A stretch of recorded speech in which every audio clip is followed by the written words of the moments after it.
February ಆರಂಭ ಆದ್ರೂ ಆರಂಭವಾಗದ ರಾಗಿ ಖರೀದಿ.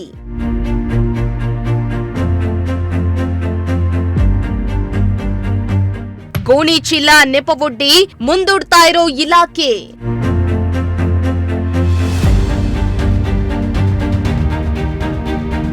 ಸರ್ಕಾರ ಹಾಗೂ ಇಲಾಖೆಗೆ ಖಡಕ್ ಎಚ್ಚರಿಕೆ ಕೊಟ್ಟ ರೈತರು.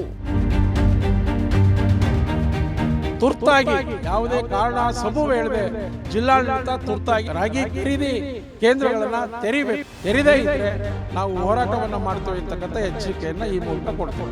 ತುಮಕೂರು ಜಿಲ್ಲೆ ತೆಂಗು ಬೆಳೆಗೆ ಮಾತ್ರವಲ್ಲದೆ ರಾಗಿ ಬೆಳೆಯನ್ನ ಕೂಡ ಯಥೇಚ್ಛವಾಗಿ ಬೆಳೆಯಲಾಗ್ತಾ ಇದೆ. ತುಮಕೂರು ಜಿಲ್ಲೆಯ ಪ್ರಮುಖ ಬೆಳೆಯಾದ ರಾಗಿ ಉತ್ಪಾದನೆ ಈ ಬಾರಿ ಹೆಚ್ಚಾಗಿದೆ. ಉತ್ತಮ ಮಳೆಯಾಗಿದ್ರಿಂದ ಸಮೃದ್ಧಿಯಾದ ರಾಗಿ ಬೆಳೆ ರೈತರ ಕೈ ಸೇರಿದ್ದು ರಾಗಿ ಮಾರಾಟ ಮಾಡಲು ರೈತರು ಉತ್ಸಾಹ ತೋರ್ತಿದ್ದಾರೆ. ಆದರೆ ರಾಗಿ ಬೆಳೆ ಖರೀದಿ ಮಾಡಲು ಈವರೆಗೂ ಇಲಾಖೆ ಮುಂದಾಗದೇ ಇರುವುದು ರೈತರನ್ನ ಆತಂಕಕ್ಕೆ ದೂಡುವಂತೆ ಮಾಡಿದೆ.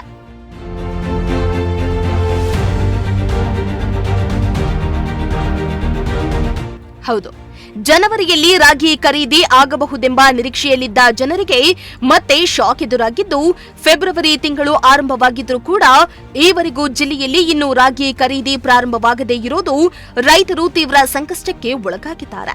ಸರ್ಕಾರ ಬೆಂಬಲ ಬೆಲೆ ಘೋಷಣೆ ಮಾಡಿದ್ರೂ ನಿಗದಿತ ಸಮಯದಲ್ಲಿ ಖರೀದಿ ಕೇಂದ್ರಗಳನ್ನ ತೆರೆದು ರಾಗಿಯನ್ನ ಖರೀದಿ ಮಾಡದೇ ಇರುವುದರಿಂದ ರೈತಾಪಿ ವರ್ಗದಲ್ಲಿ ಆಕ್ರೋಶ ಹೆಚ್ಚಾಗಿದೆ.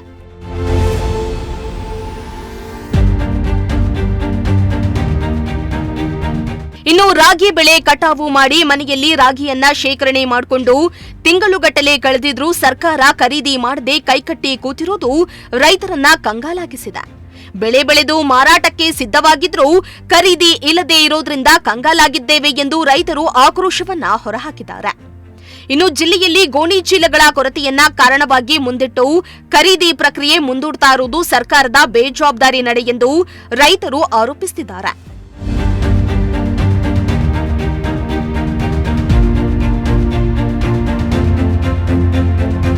ಇನ್ನು ಈ ಬಗ್ಗೆ ರೈತ ಸಂಘದ ಜಿಲ್ಲಾ ಅಧ್ಯಕ್ಷ ಗೋವಿಂದರಾಜು ಪ್ರತಿಕ್ರಿಯೆಯನ್ನ ನೀಡಿದ್ದು, ಸರ್ಕಾರಕ್ಕೆ ಕಠಿಣ ಎಚ್ಚರಿಕೆಯನ್ನ ನೀಡಿದ್ದಾರೆ.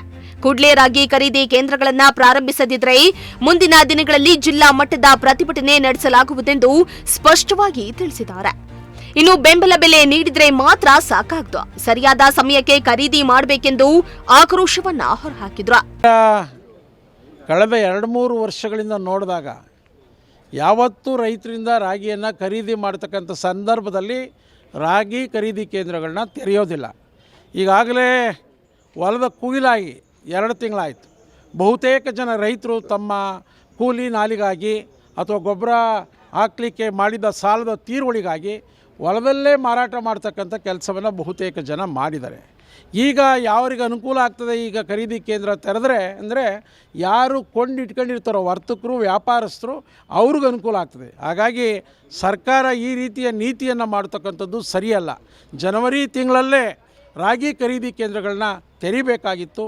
ಈಗ ಇರ್ತಕ್ಕಂಥ ಸ್ವಲ್ಪ ರೈತರು ಮಾರ್ಕೊಳ್ಳೋ ಮುನ್ನ ತುರ್ತಾಗಿ ಯಾವುದೇ ಕಾರಣ ಸಬೂಬು ಹೇಳದೆ ಜಿಲ್ಲಾಡಳಿತ ತುರ್ತಾಗಿ ರಾಗಿ ಖರೀದಿ ಕೇಂದ್ರಗಳನ್ನು ತೆರೀಬೇಕು. ರಾಗಿ ಖರೀದಿ ಕೇಂದ್ರಗಳನ್ನು ತೆರೆದೇ ಇದ್ದರೆ ನಾವು ಹೋರಾಟವನ್ನು ಮಾಡ್ತೇವೆ ಅಂತಕ್ಕಂಥ ಎಚ್ಚರಿಕೆಯನ್ನು ಈ ಮೂಲಕ ಕೊಡ್ತೇವೆ.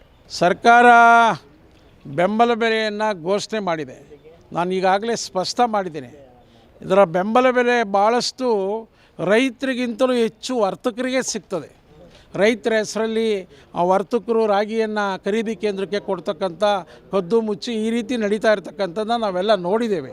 ಹಾಗಾಗಿ ನಿಜವಾಗಿಯೂ ಸರ್ಕಾರ ನಿಗದಿ ಮಾಡಿರ್ತಕ್ಕಂಥ ಬೆಂಬಲ ಬೆಲೆ ರೈತರಿಗೆ ಸಿಗಬೇಕು ಅಂದರೆ ಸಕಾಲಕ್ಕೆ ಸರಿಯಾದ ಸಂದರ್ಭದಲ್ಲಿ ಖರೀದಿ ಕೇಂದ್ರಗಳನ್ನ ತೆರೀಬೇಕು. ಇವರೆಲ್ಲ ಊರೆಲ್ಲ ಹೋದ್ಮೇಲೆ ಅದೇನೋ ಬಾಗಿಲು ಹಾಕ್ಕೊಂಡ್ರು ಅನ್ನೋ ಹಾಗೆ ಯಾವುದೋ ಒಂದು ಸಂದರ್ಭದಲ್ಲಿ ಒಂದು ಕಾಟಾಚಾರಕ್ಕೆ ತೆಗಿತಕ್ಕಂಥದ್ದು ಸರಿಯಾದಂಥ ಕ್ರಮ ಅಲ್ಲ. ಈಗಲೂ ತುರ್ತಾಗಿ ಒಂದು ರಾಗಿ ಖರೀದಿ ಕೇಂದ್ರಗಳನ್ನ ತೆರೀಬೇಕು ಅಂತ ಹೇಳಿ ಒತ್ತಾಯ ಮಾಡ್ತೀವಿ. ಈಗ ಸರ್ಕಾರ ರಾಗಿ ಯಾವಾಗ ಕೊಯ್ಲು ಮಾಡ್ತಾರೆ, ಯಾವ ಸಂದರ್ಭದಲ್ಲಿ ರಾಗಿ ಖರೀದಿ ಕೇಂದ್ರಗಳನ್ನ ತೆರೀಬೇಕು ಅಂತೇಳಿ ಅದಕ್ಕೆ ಸಂಬಂಧಪಟ್ಟಂಥ ಕೃಷಿ ಇಲಾಖೆಯಲ್ಲಿ ಕೆಲಸ ಮಾಡ್ತಾ ಇರ್ತಕ್ಕಂಥ ಮುಖ್ಯಸ್ಥರಿಗೆ ಇದ್ರ ಬಗ್ಗೆ ಜ್ಞಾನ ಇಲ್ವಾ?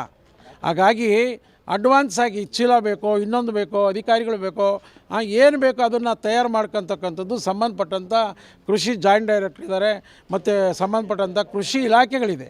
ಅದು ಅವರ ಕರ್ತವ್ಯವನ್ನು ಸರಿಯಾಗಿ ಮಾಡದೇ ಇರತಕ್ಕಂಥದ್ದನ್ನ ತೋರಿಸ್ತದೆ. ರಾಗಿ ಚೀಲ ಇಲ್ಲ ಅಂತಕ್ಕಂಥದ್ದು ಕಾರಣ ಕೊಡಬಾರ್ದು. ಹೊರಗಡೆ ಮಾರ್ಕೆಟಲ್ಲಿ ಲೋಡ್ಗಟ್ಟಲೆ ಚೀಲ ಸಿಗ್ತಾ ಇರುವಾಗ ಸರ್ಕಾರ ನಮಗೆ ಚೀಲ ಸಿಗ್ತಾ ಇಲ್ಲ ಅಂತಕ್ಕಂಥ ಕಾರಣ ಹೇಳಿ ಮುಂದೂಡ್ತಕ್ಕಂಥದ್ದು ಸರಿಯಾದಂಥ ಕ್ರಮ ಅಲ್ಲ, ಇದು ಖಂಡನೀಯ. ಇನ್ನು ರಾಗಿ ಬೆಳೆ ನೋಂದಣಿ ಮಾಡಿಕೊಂಡು ಸಾಕಷ್ಟು ತಿಂಗಳುಗಳೇ ಕಳೆದಿದ್ದು, ಈಗ ಕೇಳಿದ್ರೆ ಗೋಣಿ ಚೀಲ ನೆಪ ಹೇಳ್ತಾ ಇರೋದು ಸಮರ್ಥನೀಯವಲ್ಲ ಎಂದು ರೈತರು ಆಕ್ರೋಶವನ್ನ ವ್ಯಕ್ತಪಡಿಸಿದ್ದಾರೆ. ಇನ್ನು ಮೂಲಗಳ ಪ್ರಕಾರ ಫೆಬ್ರವರಿ 15ರ ನಂತರ ರಾಗಿ ಖರೀದಿ ಪ್ರಾರಂಭವಾಗುವ ಸಾಧ್ಯತೆ ಇದೆ. ಅಲ್ಲಿವರೆಗೂ ರೈತರು ಕಾಯಬೇಕಾದ ಅನಿವಾರ್ಯತೆ ಎದುರಾಗುವುದು ಜಿಲ್ಲೆಯ ರೈತರಿಗೆ ಆತಂಕಕ್ಕೆ ಕಾರಣ ಆಗಿದೆ.